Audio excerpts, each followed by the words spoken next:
terrible, qui dit tout sur notre société, qui dit tout sur ce que nous sommes, qui dit tout sur ce qu'est le président de la République. C'est terrible, c'est dévastateur. De quoi s'agit-il ? C'est dévastateur. Bon, je ne peux pas vous dire autre chose. Nous sommes en 2019, voilà ce qu'Emmanuel Macron dit sur la retraite. Est-ce qu'il faut reculer l'âge légal qui est aujourd'hui à 62 ans ? Je ne crois pas. Je ne crois pas pour deux raisons.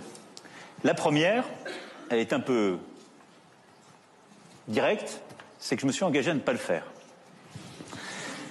Et je pense que c'est quand même mieux, sur un sujet aussi important, de faire ce qu'on a dit. Puis la deuxième raison, c'est que tant qu'on n'a pas réglé le problème du chômage dans notre pays, franchement, ce serait assez hypocrite de décaler l'âge légal. Je veux dire, quand aujourd'hui, on est peu qualifié, quand on vit dans une région qui est en difficulté industrielle, quand on est soi-même en difficulté, qu'on a une carrière fracturée, bon courage déjà pour arriver à 62 ans. C'est ça la réalité de notre pays. Alors on va dire, non, il faut maintenant aller à 64 ans. Vous savez déjà plus comment faire après 55 ans. Les gens vous disent, les emplois, c'est plus bon pour vous. C'est ça la réalité. C'est le combat qu'on mène. On doit d'abord gagner ce combat avant d'aller expliquer aux gens, mes bons amis, travaillez plus longtemps. Délai légal. Ce serait hypocrite. Allez, c'est terrible, on s'en va. Voilà, c'est Frégoli. Cet homme est terrible. Hein.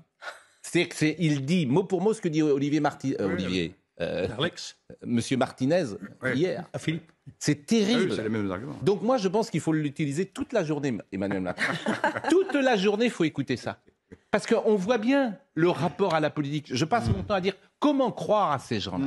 C'est accablant. Emmanuel Macron n'a pas été reçu à l'école normale, mais il est là la caricature des cagneux dont on disait autrefois qu'ils étaient capables de démontrer une chose et son contraire exactement comme ils voulaient. On a l'impression que une des clés de la personnalité du président, c'est que c'est quelqu'un qui aime briller en société.